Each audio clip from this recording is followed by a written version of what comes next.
Peter et Julie menaient ensemble une vie heureuse. Mais le caractère de Julie a commencé à changer récemment. Elle est devenue agressive dans ses interactions avec Peter. Peter était compréhensif et a pensé que c'était dû à de temporaires troubles d'humeur. Mais l'humeur colérique de Julie persistait, et elle a commencé à manquer de respect à Peter. Elle détruisait délibérément leur relation sans raison apparente. Peter lui a parlé gentiment, et lui a rappelé leurs beaux souvenirs ensemble, mais Julie est devenue encore plus désagréable. Peter a commencé à l'éviter et à la traiter avec un peu de froideur, pour qu'elle se rende à la raison. Mais le comportement de Julie n'a fait que s'aggraver, et elle a commencé à poursuivre Peter en lui criant dessus « Je te hais. Je ne t'écouterai pas. Tu ne veux rien dire pour moi. » Elle ne lui a pas laissé une chance de l'éviter, et leur relation est devenue en danger. Peter s'est retenu, pour ne pas se laisser emporter à son tour par la colère, car il aime Julie, et il ne veut pas que leur relation se termine, il veut juste qu'elle cesse cette rébellion. Pendant qu'il gardait son calme et que Julie lui criait dessus, il lui frappa les bras par ses mains. Il la secoua et lui dit « Ça suffit. Arrête Julie, je t'en supplie, ça suffit. » À ce moment, Julie se mit à pleurer et se jeta dans les bras de Peter. Il la calma et essuya ses larmes. Julie s'est calmée par la suite, et ils retrouvèrent leur vie heureuse.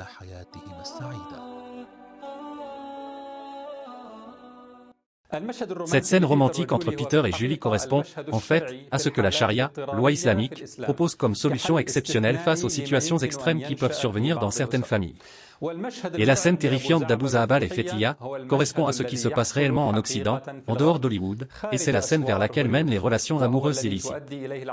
Mais quand l'islam n'est pas appliqué au niveau des États, ni au niveau de la communauté musulmane, et que les diables, humains et djinns, travaillent jour et nuit pour souiller l'image de l'islam en faveur de la jahiliya, ère d'ignorance pré-islamique, moderne.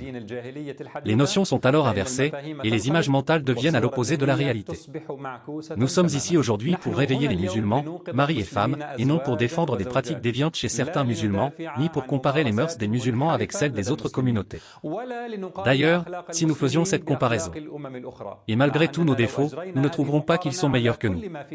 Néanmoins, nous sommes ici aujourd'hui pour définir ensemble la procédure islamique correcte et réaliser la beauté de notre religion.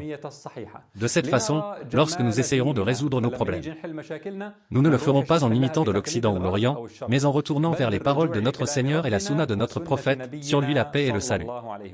Venez, frères et sœurs, reprogrammons nos psychés, débarrassons-nous de toute image mentale accumulée et infiltrée dans notre subconscient, à travers les années, par les médias, les mauvaises pratiques dans nos sociétés, et par les films et les chansons irréalistes.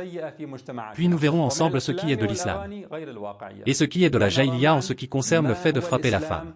Le repère de l'islam est préservé dans les versets et les hadiths, et c'est de ce repère que nous allons parler, non pas des musulmans qui s'en sont écartés. Dans l'islam, et comportez-vous convenablement, avec Marouf, envers elle, sourate 4. Votre Seigneur vous ordonne de bien traiter votre femme et de vous comporter envers elle avec Marouf.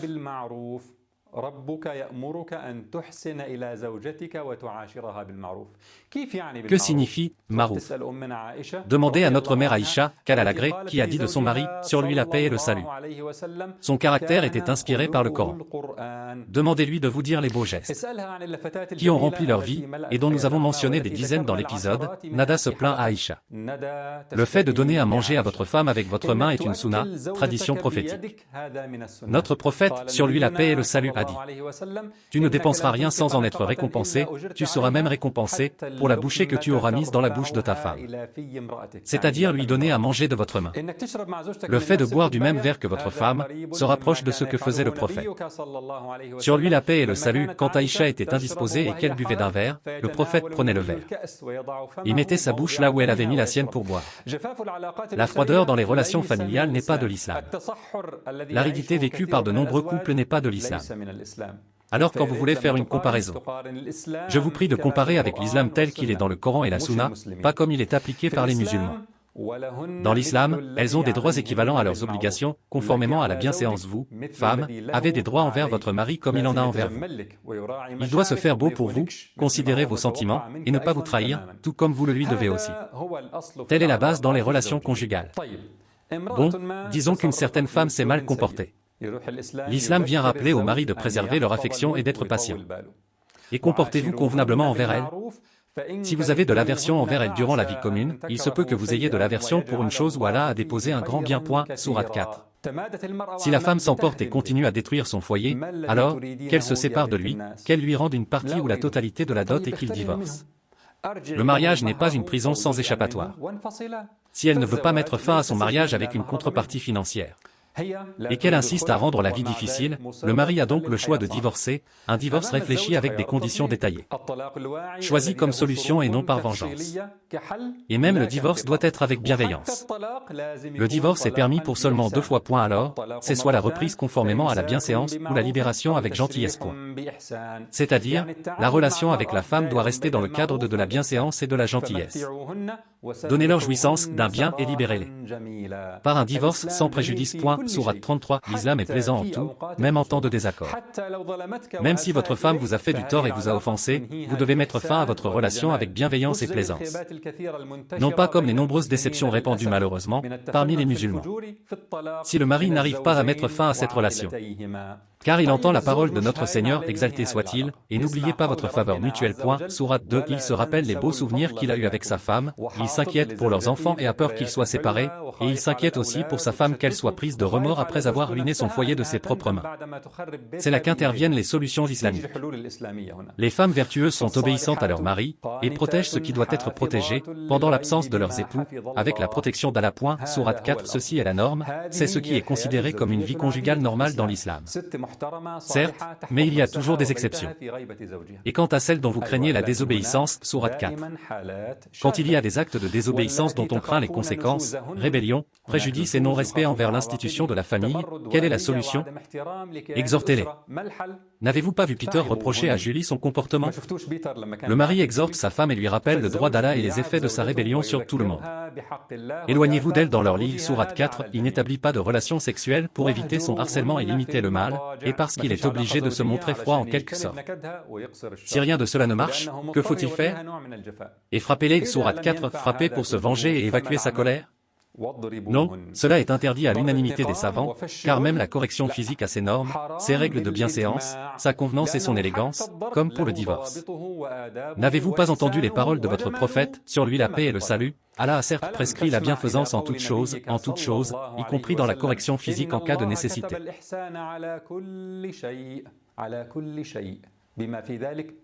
N'avez-vous pas entendu les paroles de votre prophète? La douceur n'a jamais été présente dans une chose, sans qu'elle ne l'ait embellie, et n'a jamais été enlevée d'une chose, sans qu'elle ne l'ait enlaidie. Même la correction physique en cas de nécessité doit être accomplie avec douceur. Alors, qu'est-ce qu'on entend par les règles d'une correction physique élégante, douce et bienveillante? Tout d'abord, vous trouverez dans la vie pratique du prophète des dizaines de situations témoignant des gestes aimables dans ses interactions. Cependant, vous n'y trouverez pas de façon de frapper son épouse, car le prophète, sur lui la paix et le salut, comme rapporté par son épouse Aïcha, jamais le messager d'Allah, sur lui la paix et le salut, n'a frappé de sa main l'une de ses femmes, ni un serviteur, et jamais il n'a frappé de sa main quiconque, sauf lorsqu'il combattait dans le sentier d'Allah. Mais le prophète, sur lui la paix et le salut, a défini des limites de cette correction qu'il est interdit de dépasser. Sans doute, les 12 anneaux de l'Occident, les vrais Peter, et les musulmans qui ont abandonné leur religion, les Abu Zahabal. Dès qu'il y a un désaccord, ils frappent directement le visage, une gifle avilissante qui résonne à son oreille. Dans l'islam, il est interdit de toucher au visage. Notre prophète, sur lui la paix et le salut, a dit que tu ne la frappes pas au visage, que tu ne l'enlaidises pas, et que tu ne te détournes d'elle qu'au foyer. Son visage témoigne de son honneur, et le but n'est pas de la déshonorer, mais de mettre fin à sa rébellion et la sauver de son erreur. Que tu ne l'enlaidises pas, c'est-à-dire, il t'est interdit de lui dire qu'Allah t'enlaidisse, c'est-à-dire qu'Allah te rende laide. Non, c'est interdit. Aux messagers d'Allah, si tu les entendais dire, non seulement qu'Allah t'enlaidisse, mais des insultes et des paroles avilissantes, qui sont d'autant plus interdites, bien évidemment. Sans parler de ceux qui insultent les parents et la famille de leurs femmes, et les lourdes déceptions qui ont lieu, et dont l'islam est innocent. La correction physique citée dans le verset n'est pas celle d'un homme hors de lui-même, mais d'un homme équilibré et sage ayant le contrôle de ses nerfs. qui met fin au mauvais comportement par cette correction. Notre prophète a dit, et que tu ne te détournes d'elle qu'au foyer. C'est-à-dire, il ne vous est pas permis de la punir en quittant le foyer. Mais elle me harcèle et ne me laisse pas tranquille. Même dans ce cas, il existe d'autres options pour résoudre le problème, mais l'option de l'abandon en quittant le foyer entraîne chez votre femme un sentiment de solitude et agrandit le fossé entre vous. Bon alors, est-il permis que la correction physique soit douloureuse pour la discipliner? Non, jamais. Notre prophète, sur lui la paix et le salut, a dit, à moins qu'elle n'ait commis une turpitude prouvée, et si elles le font, alors éloignez-vous d'elles dans leur lit, et frappez-les non douloureusement. Et si elles arrivent à vous obéir, alors ne cherchez plus de voix contre elles. Donc, sur le visage c'est interdit, avec avilissement et insulte c'est interdit. Avec des coups douloureux c'est interdit, et quand le mari est furieux et perd le contrôle de lui-même, c'est interdit. Que reste-t-il alors? Il reste la manière de laquelle Peter a frappé Julie. Alors, quel est l'intérêt de cette correction? Si ce n'est pas pour les représailles ni la vengeance, l'intérêt est qu'elle se rende à la raison et cesse sa rébellion. Bon, si cela est accompli, est-il permis au mari de continuer, ne serait-ce que par un petit coup sur les bras comme a fait Peter? Évidemment que non, car le but a été accompli. Si elles arrivent à vous obéir, alors ne cherchez plus de voix contre elles. Car Allah est certes, ou est grand, sourate 4, dès que le but est accompli, il vous devient interdit de lever la main sur elle. Et rappelez-vous qu'Allah est ou est grand, capable de lui faire justice de toi ici-bas ou dans l'au-delà. Par la suite, la relation revient à la convenance, la bienfaisance, la bonne entente et les beaux gestes. Que le messager de la bonté Mohammed, sur lui la paix et le salut, nous a appris. Ce sont les principes indiqués par le Coran et la Sunna. Les savants musulmans ont-ils eu, dans les siècles précédents, la même compréhension des textes? J'aurais pu vous apporter des citations de savants respectés, mais qui ne représentent pas la majorité, dans lesquelles ils soutiennent l'interdiction de frapper, ou son autorisation seulement dans certains environnements sociaux sans d'autres. Mais il n'est pas de nos principes d'apporter des opinions en accord avec les caprices des gens comme si on leur cachait quelque chose. Nous allons plutôt mentionner ici quelques citations de savants, que nous pensons représenter la majorité, des avis de juristes d'écoles juridiques respectés.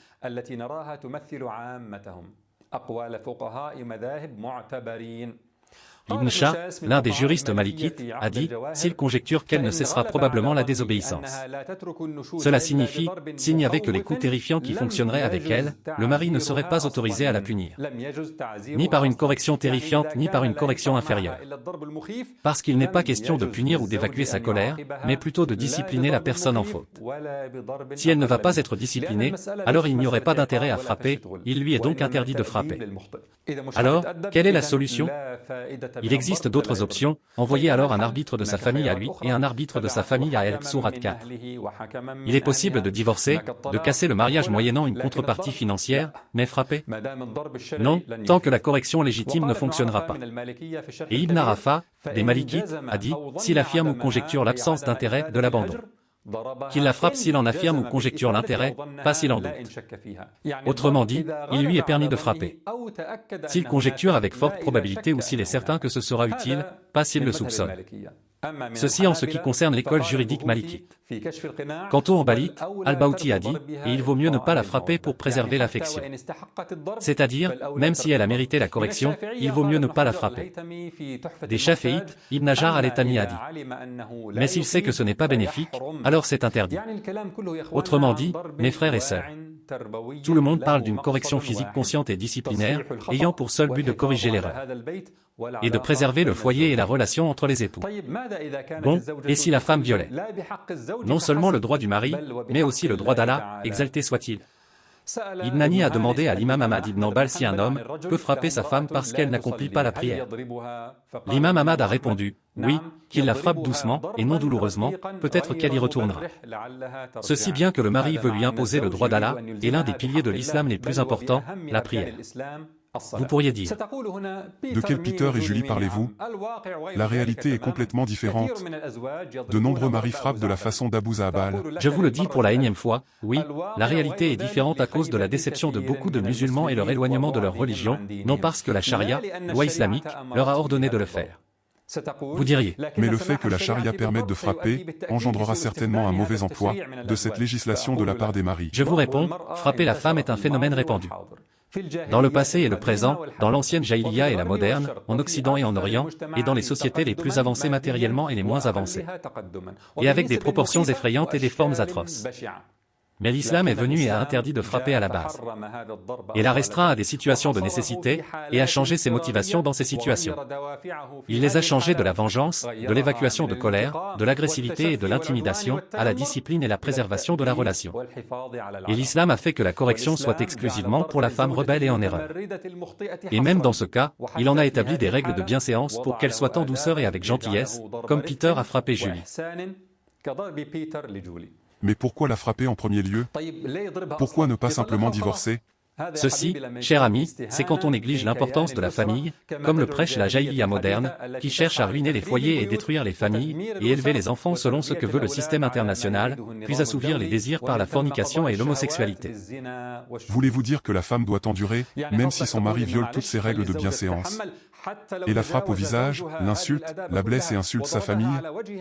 Le droit de la femme sera-t-il simplement perdu? Lui dira-t-on qu'elle a gagné l'au-delà et le paradis à la place? Nous te répondons, cher ami, non, son droit ne sera pas perdu, ni dans ce monde ni dans l'au-delà, dans le système islamique.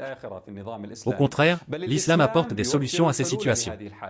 L'islam n'a pas fait en sorte que l'affaire dépende seulement de la piété du mari.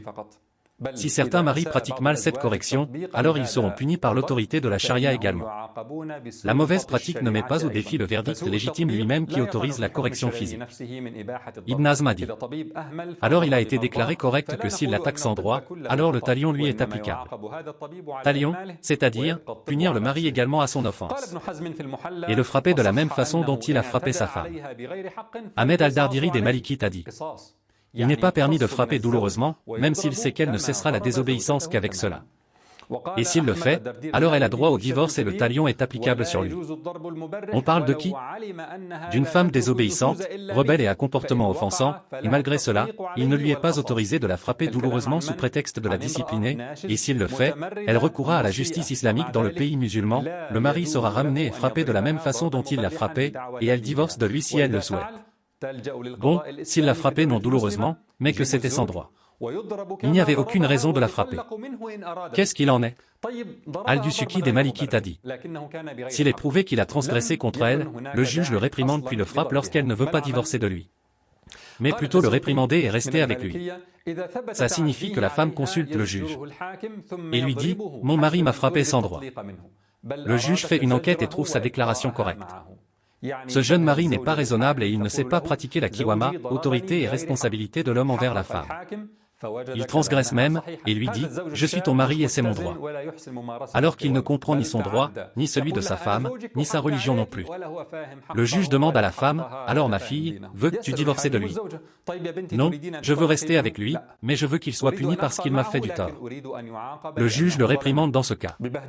Puis le frappe, et lui dit, va, mon garçon, comprends d'abord ta religion avant de frapper, et sache que celui qui frappe sa femme et s'efforce contre elle de cette manière est quelqu'un qui manque de virilité.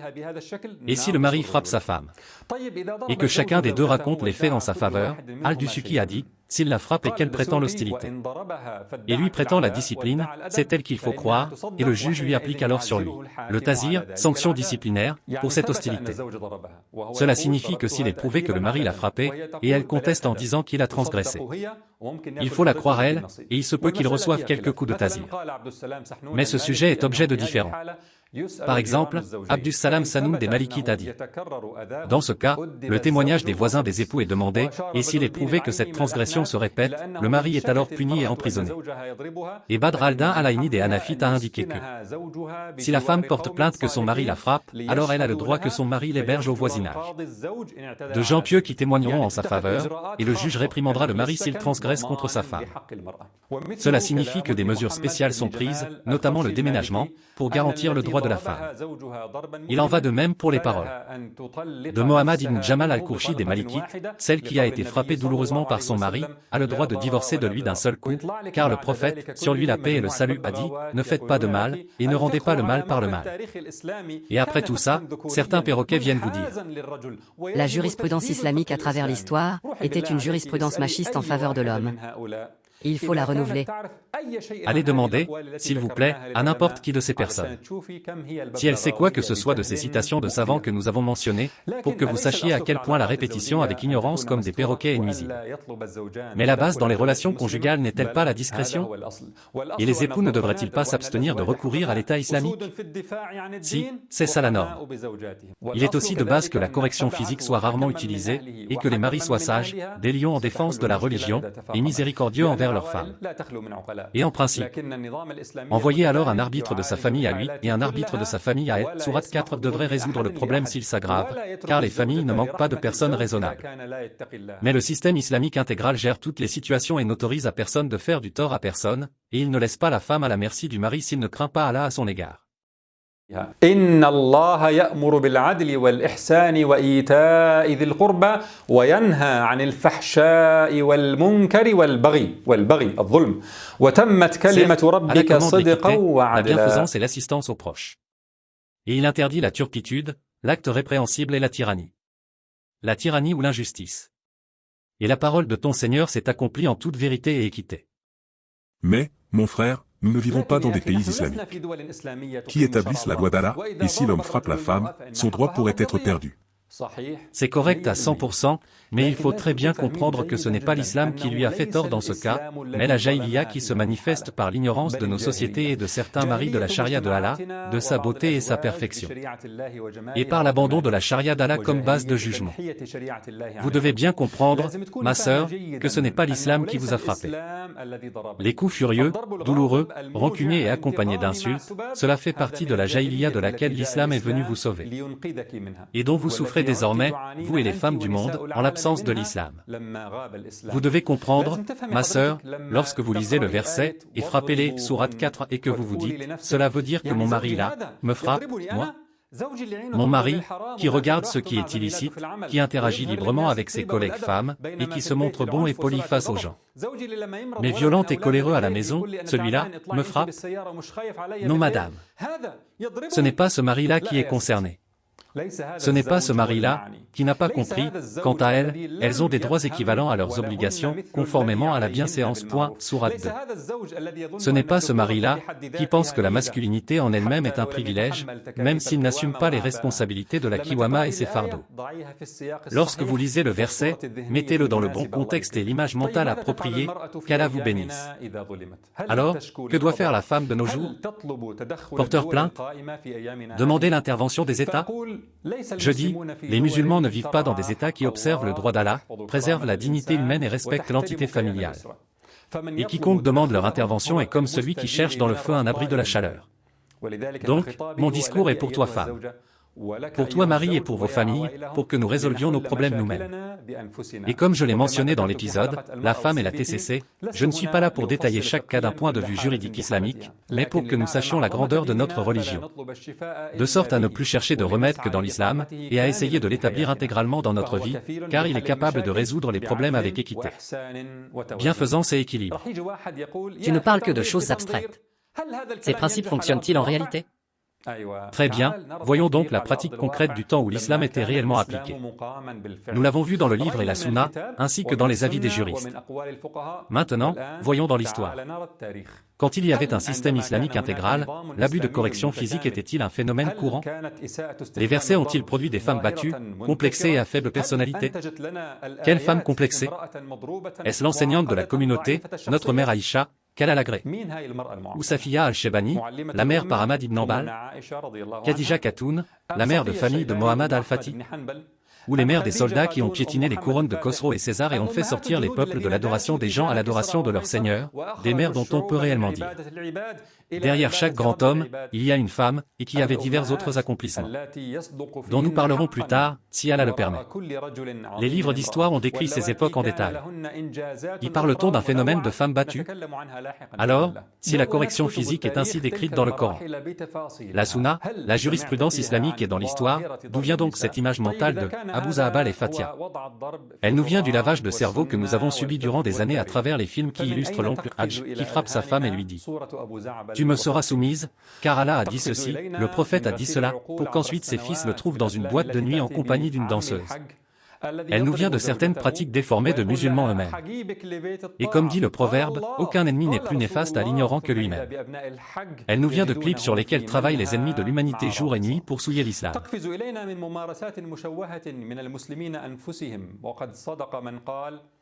لا يبلغ الأعداء من جاهل ما يبلغ الجاهل من نفسه. تقفز إلينا من مقاطع يعمل عليها أعداء البشرية ليل نهار ليشوهوا الإسلام. Savez-vous d'où j'ai pris l'image d'Abou Za'abal frappant Fatiha? D'une vidéo publiée sur YouTube. Parrainée par des institutions européennes, et le clip encourage la fille musulmane sexuellement attirée par des filles comme elle à se rebeller contre sa famille musulmane et à contacter les responsables qui la protégeront de son méchant père. Et lui permettront de vivre en sécurité avec son amante homosexuelle, lesbienne comme elle. Des sociétés dans lesquelles les femmes sont devenues psychologiquement tordues. Elles sont devenues complexées à cause de l'humiliation, du mauvais traitement, des viols et du harcèlement sexuel que l'homme fait subir à la femme dans leur société. Elles ont alors développé des complexes de féminisme. Et elles ont eu recours à l'homosexualité pour boycotter le sexe masculin, et elles veulent te transmettre leurs complexes à toi, musulmane, et te rebuter de ta religion. Tous ces propos ne plaisent pas à certaines femmes, elles disent. Même si la femme est désobéissante, et même si elle est rebelle, et même si c'est appliqué par un mari raisonnable et sage, comme vous dites, et même si c'est avec décence, douceur et bienfaisance, et même sous la surveillance d'un État musulman qui sanctionne le mari qui transgresse, et même si la femme dans l'histoire de l'islam était précieuse et source de gloire, je suis contre. Vous êtes contre quoi? Le mari n'a aucun droit de frapper sa femme, et c'est une injustice envers la femme. Nous lui disons, oui. Le verset vous blesse parce que vous vous mettez dans la catégorie de femmes dont on craint la désobéissance. C'est comme si vous disiez, non, je veux me rebeller, et ruiner mon foyer sans que personne ne m'arrête. Comme celui qui dit, je veux voler et boire de l'alcool, et je refuse la charia qui me punirait pour cela. Celui qui se sait coupable croit toujours qu'on parle de lui. Ne voyez-vous pas, madame, que vous êtes alors toujours sous l'influence des stéréotypes et des complexes mentaux, ou alors, que vous vous autodéifiez en quelque sorte, comme nous l'avons expliqué dans l'épisode précédent sur l'autodéification de la femme. Non. La femme ne peut être ni frappée ni punie, ni touchée, peu importe ce qu'elle fait de mal, comme si elle était une divinité non responsable de ses actions. Cette femme autodéifiée est la même qui était en harmonie et aux yeux pleins de larmes, devant la scène de Peter et Julie. Et elle souhaitait peut-être même être à la place de Julie, pour que le beau Peter la secoue et lui dise « Enough is enough, Julie! Et il se peut même qu'elle ne proteste pas si Peter la giflait, sous prétexte que tout ce que fait mon bien-aimé est acceptable, est acceptable. Les jeunes hommes et femmes qui n'ont pas apprécié que je coupe les moments romantiques de la scène de Peter et Julie n'étaient pas très soucieux de la relation de Peter et Julie et si elle était licite ou illicite, bien au contraire. Vu que l'image du mariage a été déformée chez beaucoup de nos jeunes, ils auraient peut-être plus sympathisé avec une scène d'amant qu'avec une scène d'époux. Faites attention jeunes hommes et jeunes femmes. Les relations illicites sont laides, hideuses, odieuses. Elles sont simplement embellies par des choses non relatives, des ornements du diable, la beauté de l'acteur et de l'actrice, le maquillage et la musique. Quant à l'illicite lui-même, il est très laid et odieux. Vous pouvez, même si vous êtes moins beau, rendre votre vie belle, douce et pleine de bienfaisance et de romantisme licite. Si vous suivez les enseignements de votre prophète, sur lui la paix et le salut. Le vrai Peter et la vraie Julie. Leur histoire ne se termine pas une petite secousse suivie d'une étreinte comme dans les films. Mais les vraies fins sont ce dont nous vous avons parlé dans l'épisode, la libération de la femme occidentale, selon les statistiques officielles occidentales. Quand Julie devient moins belle, ou lorsqu'elle tombe enceinte d'une relation illicite avec Peter après avoir intentionnellement arrêté la pilule contraceptive car elle aimerait avoir un enfant, alors que lui ne veut que le plaisir sexuel sans aucune responsabilité.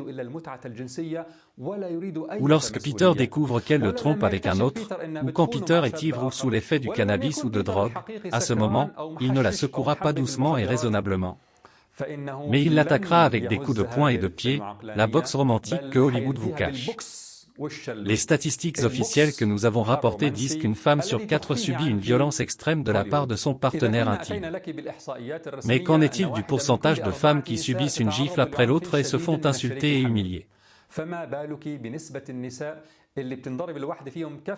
Sans que les choses aboutissent à une violence extrême qui pourrait être incluse dans ces statistiques d'une femme sur 4. Quel serait le pourcentage de ces femmes en souffrance? La plupart des femmes en Occident subissent quelque sorte d'humiliation et de dévalorisation. Venez maintenant voir quelques exemples de ce qui se passe en dehors des murs d'Hollywood. Venez voir la deuxième partie inédite des histoires d'amour. Venez voir des exemples de ce qui arrive à des millions de femmes selon les statistiques officielles. Voici Abby, dont le copain a cassé l'écran de télévision sur sa tête et l'a frappé plusieurs fois au visage. Et voici Jade, dont le copain lui a donné des coups de poing, puis l'a traîné dans la rue et a continué à la frapper, en étant sous l'effet de l'alcool et de la cocaïne. Et voici Melissa de l'Université de Floride du Sud aux États-Unis, qui était avec son copain un jour, et ils ont bu beaucoup de bière et de whisky, puis il a commencé à la frapper, l'a mise au sol, et lui a donné des coups de pied, puis s'est mis à la traîner par ses cheveux autour de la pièce en la frappant avec une bouteille au visage, lui causant une plaie. Et voici Megan, de l'Ohio aux États-Unis, qui buvait de l'alcool avec son copain lors des célébrations du Nouvel An de 2019 et son copain l'a soudain frappée. Elle a répliqué par un coup de pied, alors il l'a battue jusqu'à ce qu'elle s'évanouisse. Et voici Britney qui a été battue suite à une querelle avec un homme, un mâle plutôt qu'un homme, dans une boîte de nuit en Australie. Et voici Kerry la Britannique dont le mari l'a frappée 3 jours après avoir donné naissance à son bébé, c'est-à-dire au pic de sa faiblesse. Et voici Carl Egg, de l'Indianapolis aux États-Unis, dont le copain l'a sauvagement battu, lui causant des fractures au crâne et des morsures féroces au corps, et a essayé de lui arracher la langue après une dispute entre eux. Et voici Angela, du Tennessee aux États-Unis, qui a été battue par son copain, parce qu'elle a osé demander à se séparer de lui après une relation qui a duré 6 mois. Ce sont des échantillons des tragédies qui se produisent par millions chaque année. La sœur à qui j'ai demandé de collecter ces photos et en rédiger un résumé m'a dit « J'étais à peine capable de collecter ces cas-là. Et je ne peux plus regarder ces atrocités. » Et au fait, ces femmes et filles avaient presque toutes des photos romantiques avec leurs copains avant d'être battues. Les films et les chansons vous montrent la première moitié de l'histoire et ne vous en montrent pas la suite. Une violence qui vise en premier le visage pour humilier et déshonorer, une violence qui casse les os et les dents, qui cause des plaies et qui tue, au point de provoquer plusieurs marches de protestation en Europe. Sans parler de ce qui se passe dans les milieux pauvres, avec la détresse de la pauvreté et les difficultés de vie. Après l'épisode, la libération de la femme, l'un des frères a commenté qu'en Allemagne, il avait rencontré un homme qui fut témoin d'une scène d'un homme frappant au visage une femme. Le frère a donc demandé à son ami, comment peut-il faire ça? Il lui répondit, n'est-ce pas elle qui voulait l'égalité avec l'homme? Alors, qu'elle se défend d'elle-même, personne ne la défendra. Le temps qu'elle porte plainte, que la police arrive et recherche l'homme, son droit sera complètement perdu. En revanche, la société de l'époque du prophète, et celle des meilleures générations après lui, qui était basée sur « les femmes vertueuses sont obéissantes à leur mari » sourate 4, et sur « et comportez-vous convenablement envers elle » sourate 4, et sur « la femme ne pourrait s'acquitter du droit de son Seigneur, si elle ne s'acquitte pas du droit de son mari, et sur « le meilleur d'entre vous est celui qui est le meilleur, avec sa famille, sur un discours équitable pour tous ». Quel en a été le résultat? La violence domestique et les femmes battues? Avez-vous entendu ou lu dans les livres d'histoire, qui ont transcrit en détail cette époque, qu'il y a eu des femmes dont les os ou les dents ont été cassés, ou chez lesquelles on a causé des handicaps? Comme cela arrive chez les malades qui insultent notre religion, et prétendent vouloir sauver la femme de l'islam. Maintenant que nous avons découvert la beauté de notre religion, et à quel point nous en étions inconscients, et à quel point les femmes souffrent de la jaïliya moderne de l'Occident, et de la jaïliya partielle dans les sociétés musulmanes, nous avons intérêt à apprendre notre religion, et à répandre la conscience de ces sujets dans notre communauté musulmane. Ainsi, lorsque des agressions contre la femme se produisent, nous serions les premiers à lui rendre justice et à réclamer son droit au nom de l'islam. Et non pas laisser les corbeaux et les corneilles faire porter le chapeau à l'islam et demander l'élimination de ce qu'il en reste. Notre religion est sublime et belle, mais c'est nous qui avons besoin de la comprendre. Allez-y, chères sœurs, vous, qu'Allah a honoré par l'islam, lisez le livre de votre Seigneur, en présumant du bien de sa sagesse, sa justice et sa miséricorde. Et que la paix et les salutations d'Allah soient sur vous.